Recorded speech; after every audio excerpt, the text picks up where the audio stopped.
thank you for being here. Can you introduce yourself shortly for all our viewers? Certainly, I'm Jim Ferguson from the United Kingdom. I'm a Scottish Highlander with a little bit of Norwegian Viking thrown in, and I'm delighted to be here. Yes, thank you. And we just finished the mega event here in Moldova, Make Europe Great Again. What made you come to this event? Well, I was invited as one of the guest speakers to talk about mass illegal immigration and the importance of European solidarity and European identity. So I was delighted to be here. Met many friends I'd met previously from all across Europe, many from the United States of America as well. It's a great conference. I was just very lucky that I wasn't stopped at the airport like so many of our colleagues from Italy and Greece and other nations. So yeah, that was quite bizarre, but a great conference, I have to say. Definitely. And you already mentioned mass migration. It's a hot topic everywhere in Europe. What's your view on the situation we're facing at the moment in Europe? Well, the situation, in my opinion, is so severe, I would describe it as being Western civilization at risk itself. It's an existential crisis. Because of the vast numbers of people that are coming in to our respective nations, sometimes being portrayed as asylum seekers, people fleeing war-torn countries, women and children. And if that was the case, none of us would have an issue with it. But the reality is that the vast majority of people, 97, 98%, are young, illegal migrant men. And they are coming into our nations, not fleeing from war-torn countries. They are largely economic migrants. But this is so bizarre and so crazy that we have to look beyond that. It is by design. This is not an accident.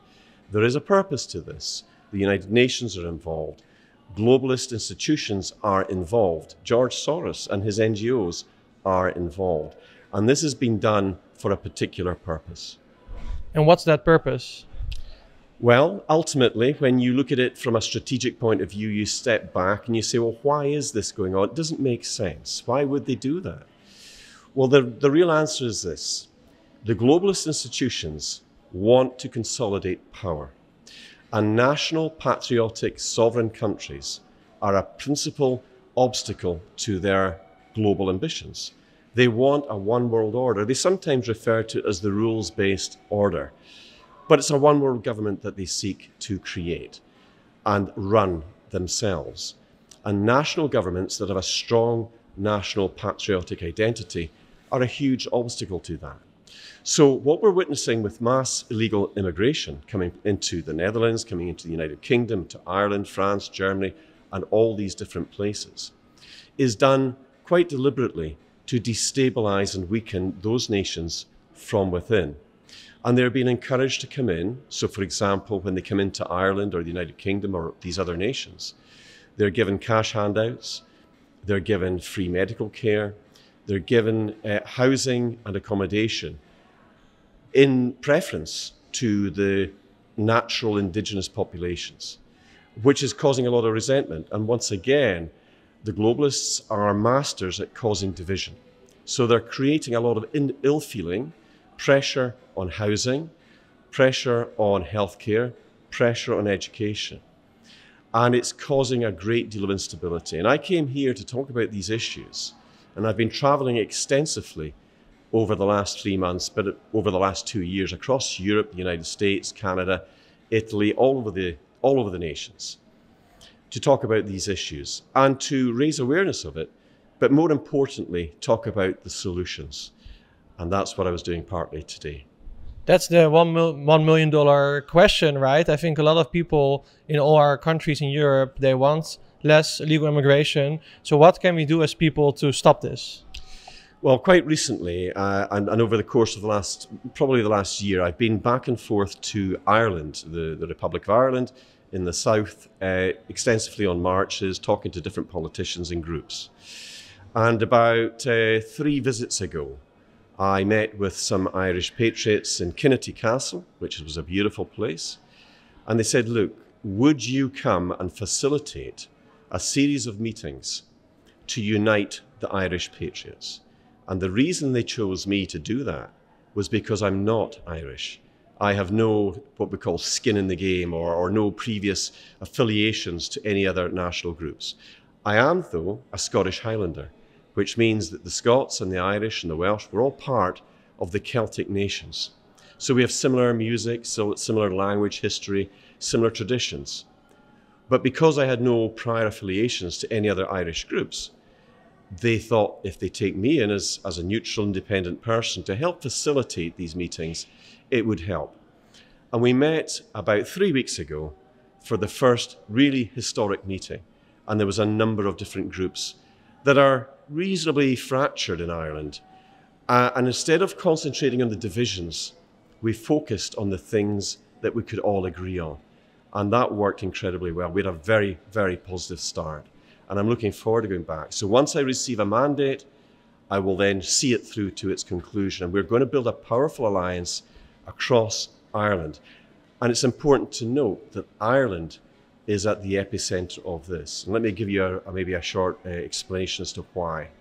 So Ireland has a small indigenous population of about 3 million people.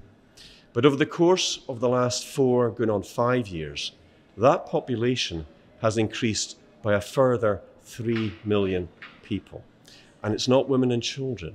It's young illegal men from Somalia, Nigeria, Pakistan, and a host of other nations.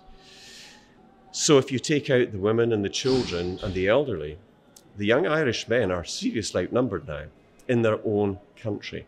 And what's even worse is that those illegal migrants coming in that get rid of their identification, their passports, they rip them up or they throw them overboard before they come, means that they are unvetted. They don't know their origin. They don't know who they are. But if they can prove that they've been living in Ireland for 6 months, even if it was in a tent, they will be allowed to vote in the local elections. And not only that, but they will be allowed to stand as local members of the local government and into leadership positions. So this is something that is hugely disrespectful to the Irish way of life. They've changed the laws to enable this. The question is, why would they do that? Well, the answer is those involved with the Irish government are there to pursue globalist agendas. They're not putting the Irish people first. But this is a pattern that we're seeing across the European continent. And the solution is to get people in who understand the situation, to raise awareness, and to unite patriots all around the world, because no one nation is powerful enough or strong enough to deal with this. It's now time, and I call for it today. We need a new Charlemagne. We need a new vision for Europe. We need to combine the Christian faiths and the different denominations coming together to support the political arms. And we have great people in the European Parliament. We have great people in the Senates in Romania, for example, in Italy. We need to pool our resources now and focus on those solutions. But immediately, we need to halt the influx of these numbers of people coming in. Once we do that and we secure our borders, because no nation without borders is a nation, then we deal with those who are within our borders here illegally. And there's 2 big parts to this. We deal with that first, then we deal with that second. But there's a big difference between legal migration and illegal migration. And the big issue right now, of course, is illegal migration. And what would you say, for example, to people in the Netherlands, common people who don't want this to happen to their country, but they still see it happening and they feel like they want to do something themselves? What can normal people across Europe do? Well, you know, about 2 years ago, I had been invited to the United States of America. I was on stage across 8 different states, came back, went to Canada, met the leaders of the Canadian trucker convoy movement, the Freedom Convoy. So impressed with them, Tamara Lich, Harold Juncker, Chris Barber. When I came back to the United Kingdom, I decided to create something similar, an international freedom movement. And I spent 15 months building those networks, and I threw myself into it. I spent maybe probably close to 15 months on Zoom calls, reaching out to people, 7 or 8 calls per day, 7 days a week. And I built up an incredible network of people across the United States of America, Canada, Australia, New Zealand, Europe, and of course the United Kingdom. And that freedom movement was launched in February 2024. And it is now the largest and fastest growing freedom movement in the world. It's called Freedom Train International.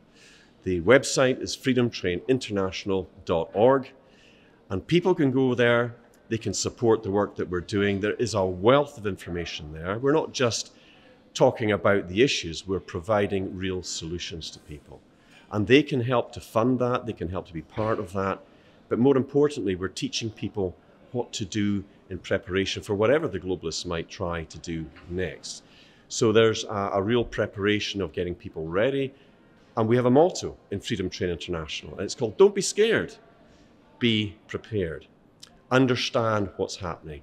And we cater to those who have never thought about this before, to those that are sort of at the medium levels, to those who are actually at advanced levels who might want to buy land and create parallel systems outside of the system. We talk about central bank digital currencies, digital ID, 15-minute smart cities, geofencing, and we teach people how to get through that. But our primary mission is uniting patriots around the world. And I received a mandate for Ireland, and I will fulfill that and see that through. But I'm aware that there are other historical issues, for example, with great countries like Romania and Hungary, that have old historical wounds. The human race has been around a long time. We've fought many wars, the Brits and the Dutch and all the things that happened before. But right now, the time to unite is right now, because unity is strength.